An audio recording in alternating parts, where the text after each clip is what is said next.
Good morning, everyone. In this video, we are on page 13 in the practice set. And in this video, we're going to be going over number 15, number 16, and on page 14, number 17 together. Now, if you're feeling good about these problems and you want to try them on your own first, go for it. And then you can use this video to kind of check over your solutions.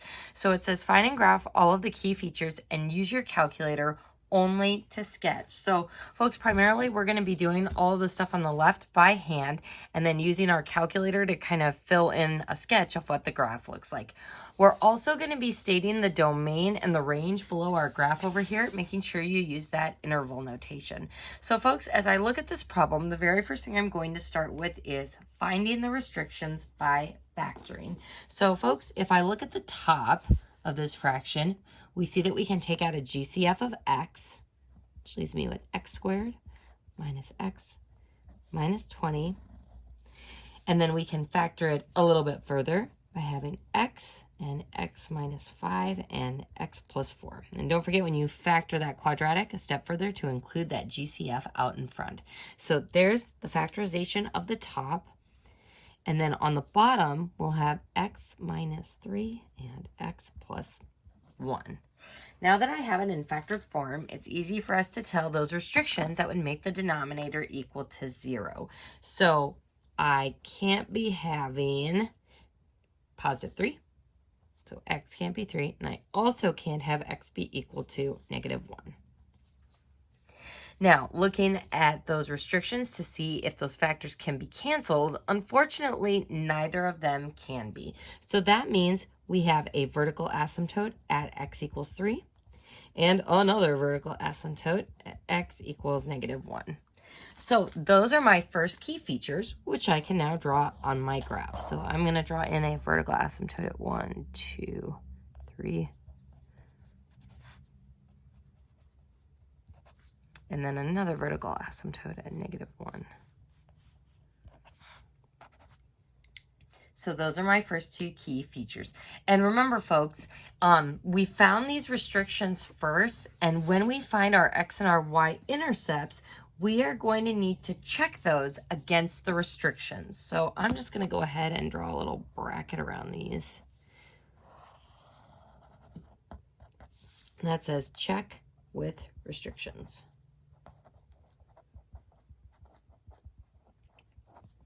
Because remember, we encountered a couple of those in the notes where it's like, well, there appears to be an x-intercept, but we find that the x-intercept is actually extraneous based on the restrictions that we have on our x values.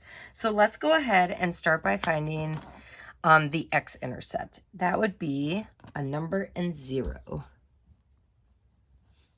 So remember, it's not only important to be able to find the x-intercept, but to know which is the x-intercept and which is the y-intercept. So to find the x-intercept, we're going to take 0 and plug it in for y in our equation.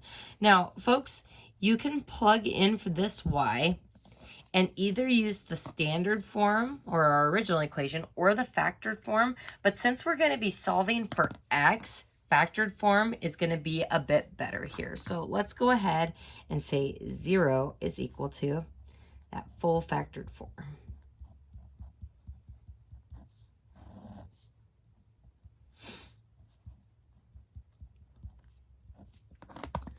Alrighty, so there we go. There's our setup.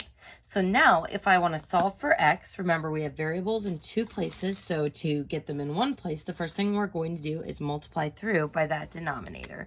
So I'm going to go ahead and multiply by x minus 3 times x plus 1. And then x minus 3 times x plus 1. So goodbye, goodbye, goodbye, goodbye. And all that stuff times 0 is just still going to be 0. So now I have 0 equals x times x minus 5 times x plus 4. So hopefully you can see this is why it's preferable to use the factored form when you're finding your x-intercepts, because once you get rid of that denominator, then your top in factored form is easily set up to use the 0 prod prop. So this says x is 0, this says x is 5, and this says x is negative 4. And remember, as coordinates and labeling it, our x-intercepts would be 0, 0, 5, 0, and negative 4, 0. And a reminder, when you type those in on my math lab, make sure you use a comma in between each of those coordinates.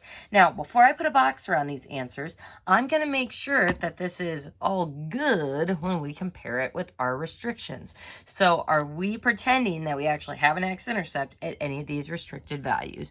None of the x-intercepts is at 3, so that's good. And none of them is at negative 1, so it checks out against our restrictions. And I'll go ahead and just put another arrow there. So checking against the restrictions, all of those x-intercepts are good. So let's go ahead and plot these on our graph. So more exact points, more key features. Let's see, that's 3, 4, 5. And then 1, 2, 3, 4. Alrighty. So now we have some exact points on our graph. Next, we're going to find our y-intercepts, which remember the format set up for that is 0 and a number. Now, for finding the y-intercept, again, you could use the factored form or the original form. The original form is actually a little bit easier because you're essentially covering up everything that has an x with it with a 0. So hopefully you can see that your y-intercept is going to be 0 over 3 or just 0 as well. But I'm going to go ahead and show that plugging in work. So there's my 0 that I'm going to plug in for all those x's.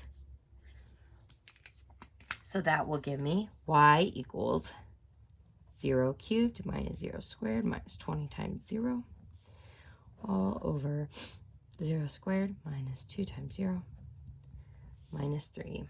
And again, 0 cubed minus 0 squared minus 20 times 0 is 0 divided by negative 3, and I get a 0. So that means my y-intercept is 0, 0. So both my x and y-intercept are 0, 0, so not a new point to graph, but again, these just give me some exact points, which are going to make my sketch for my calculator a little bit more exact. Let's go ahead and move on to our horizontal and slant asymptotes. So the first thing we need to do is consider which one our equation is going to have. So looking at the degree at the top and the degree on the bottom of this fraction, would you say this is top heavy, bottom heavy, or same? We've got x cubed on the top and x squared on the bottom. So unfortunately, this is top heavy. And I say unfortunately because top-heavy equations have slant asymptotes, and how we find the equation of that slant asymptote is by using long division. And let's see. I'm going to hug this pretty close to my y-intercept work just to make sure I have plenty of room.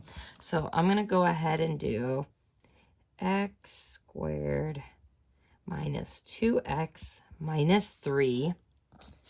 And I'll see if I can squeeze this all on one screen. So there's my divisor, and I'm checking for placeholders as I go. And then for our dividend, we'll have x cubed minus x squared minus 20x. And it might not seem important, folks, but we actually do need a placeholder for our constant. So I'm going to throw a plus 0 on the end there. So now, doing long division, just like we have earlier in the chapter, there's our leader term. So x times what gives me x cubed? We will have, there we go, we will have x on the top of our dividing house. So times the leader term times those tag along terms, we get x cubed minus 2x squared minus 3x, enclose in parentheses and subtract.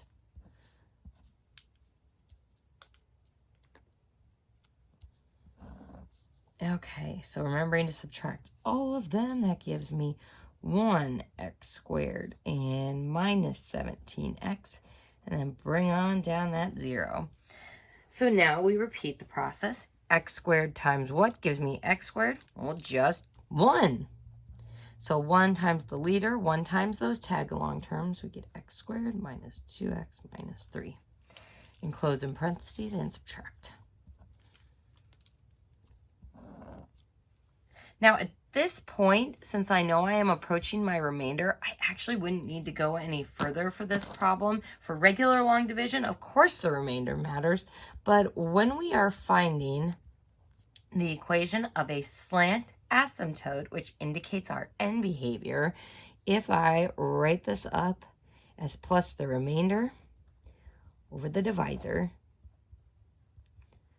What happens with this equation is as I get closer and closer to infinity, or as I start plugging in larger and larger values for x, this whole remainder over the divisor item starts approaching 0. This is bottom heavy, so as I start putting in larger and larger values of x, this whole fraction starts approaching 0, and it becomes insignificant to my actual equation of that slant asymptote.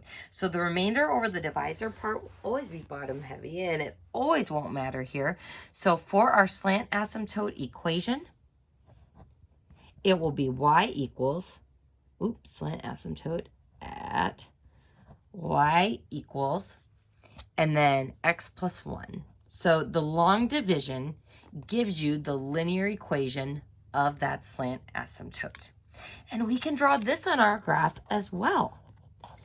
So this slant asymptote has a y-intercept of 1 and a slope of 1. So we're going to start at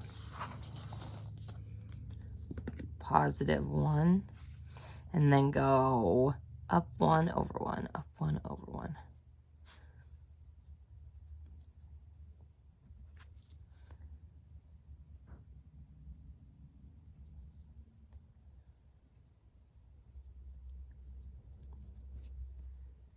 So full disclosure, folks, yesterday I was having a really hard time with reading because of having COVID, and today looking at this graph is really hurting my brain. So just be patient with me as I take my time and plot these points very carefully because I am having a difficult time with it.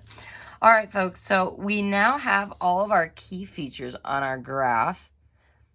So now we are ready to finally use our calculator to try to make our sketch. So we'll see how I do with this. Let's go ahead, and I have typed in the equation already. And again, make sure you have parentheses on the top and the bottom of your fraction. I'm just going to put that on here so we remember as well. And folks, when you're putting it in on your calculator, I do recommend that you go back to the original equation and not your factored form, just in case you goofed somewhere with your factorization. So that's just my recommendation, but you go ahead and put in that factored form if you so desire. All right, folks, so now we are going to sketch it from our calculator and also using these nice x-intercepts and other graph key features that we have on our coordinate plane. So there's my x-intercept right there. So I'm going to swoosh upward like that. And you know what? I'm actually going to use a darker marker here. So let's go ahead and swoosh upwards towards that asymptote.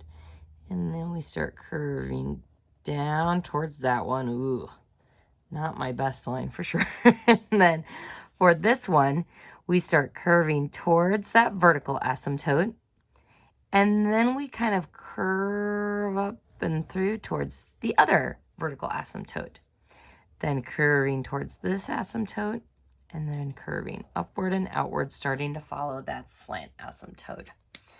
So, folks, a reminder, if this little dashed blue line that we're crossing concerns you, you can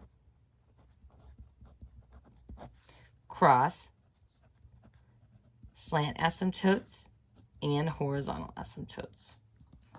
Not always. A lot of times with the horizontal asymptotes, particularly the ones going through 0, you won't cross it, but it's not an illegal maneuver what's happened here, in the middle of your graph. So if I were to actually plot that slant asymptote as a line, I would be able to find an intersection point here. So that slant asymptote tells you the end behavior. Now these vertical asymptotes we absolutely can't cross, so make sure that your graph is just getting awkwardly close to those and never actually crossing. So folks, let's go ahead and put this all together and see if we can state our domain and our range for this. So first, our domain. Our domain, we can actually go back to these x restrictions. So our domain is all real numbers except for -1 and 3. So negative infinity to -1, and then -1 to 3, and then 3 to infinity. So there's our domain. Now our range, we start from the bottom. And again, even though there are 3 swooshes here, we're looking for what Y values get covered as a whole. And actually, if I only focus on this middle piece, swoosh, we actually cover all real numbers. So my range is -infinity to infinity. So folks, that concludes number 15. Let's go ahead and we'll stop the video here, and in the next video, we'll look at number 16. And if you want to try 16 on your own first, go ahead and go for it.